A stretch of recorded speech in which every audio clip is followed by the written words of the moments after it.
আসসালামু আলাইকুম প্রিয় দর্শক, আজকে আপনাদের সঙ্গে দারুণ স্বাদের একটা ফিরনি রেসিপি শেয়ার করব।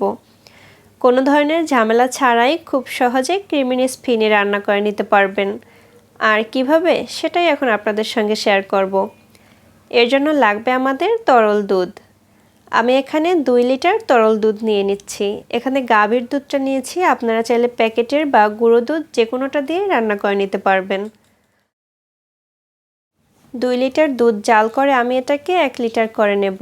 দুধ ঘন করলে যেটা হয়, এটার মধ্যে ক্রিমিনেস ভাব চলে আসে, যেটার জন্য খেতে অনেক ভালো লাগে। আর সেই সাথে লাগবে 1 প্যাকেট রাঁধুনি ফিরনি মিক্স। এই প্যাকেটের মধ্যে চাল, চিনি, ফিরনির যে সুন্দর একটা ফ্লেভার এবং বাদাম সবকিছুই কিন্তু এখানে মিক্স করা থাকে। তাই এরকম একটা প্যাকেট থাকলে আর এক্সট্রা কোনো কিছুরই দরকার হয় না। শুধুমাত্র লিকুইড দুধ দিয়ে চমৎকার স্বাদের ফিরনি রান্না করে নিতে পারবেন, আর খুব সহজেই।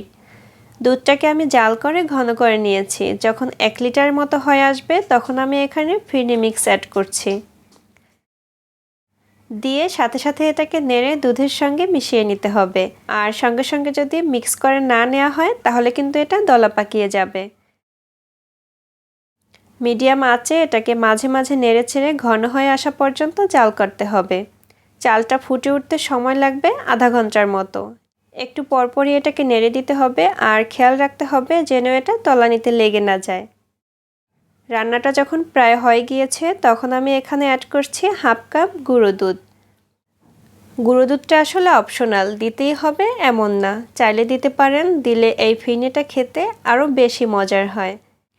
এখানে এক্সট্রা আর কোনো কিছুই দিতে হবে না, কারণ ফিরনি মিক্সের প্যাকেটে চিনি, বাদাম এবং ফিরনির সুন্দর যে একটা ফ্লেভার সেটাও দেয়া ছিল। তাই এখানে বাদাম, মিষ্টির জন্য চিনি বা কেওড়া জল কিচ্ছু দিতে হবে না। আমার রান্নাটা হয়ে গিয়েছে, দেখতে পাচ্ছেন বেশ ঘন হয়ে এসেছে এবং ফিরনিটা কিন্তু অনেক ক্রিমি দেখাচ্ছে। মনে হচ্ছে যে অনেক ঘন, আর কালারটাও কিন্তু খুব সুন্দর, অনেকটা ক্যারামেল টাইপ কালার চলে এসেছে। বেশি দুধ দিয়ে রান্না করলে কালারটা এরকম চেঞ্জ হয়ে যায়, আর এরকম কালার আসলে আপনি বুঝতে পারবেন যে ফিরনিটা অনেক মজার হয়েছে। এই রেসিপিটা এতটা সহজ, একদমই ঝামেলাবিহীন একটা রান্না। বাসায় যদি শুধু দুধ আর সাথে 1 প্যাকেট রাঁধুনি ফিরনি মিক্স থাকে তাহলে কিন্তু আর কোনো কিছুরই প্রয়োজন নাই। খুব সহজেই দুধের সাথে এটা রান্না করে নিতে পারবেন। আশা করছি আজকের রেসিপি আপনাদের কাছে ভালো লেগেছে আর অনেক বেশি সহজও লেগেছে। যদি ভিডিওটি ভালো লাগে লাইক, কমেন্ট এবং শেয়ার করবেন। আর এরকম সহজ আর মজার মজার রেসিপি পেতে চ্যানেলটিকে সাবস্ক্রাইব করে নিয়মিত চ্যানেলের সাথে থাকবেন আশা করছি। বাসায় আপনারা ট্রাই করতে পারেন, আর ট্রাই করলে অবশ্যই কমেন্ট করে জানাবেন আপনাদের কাছে কেমন লেগেছে। ধন্যবাদ সবাইকে, আজকের মতো বিদায় নিচ্ছি। আল্লাহ হাফেজ।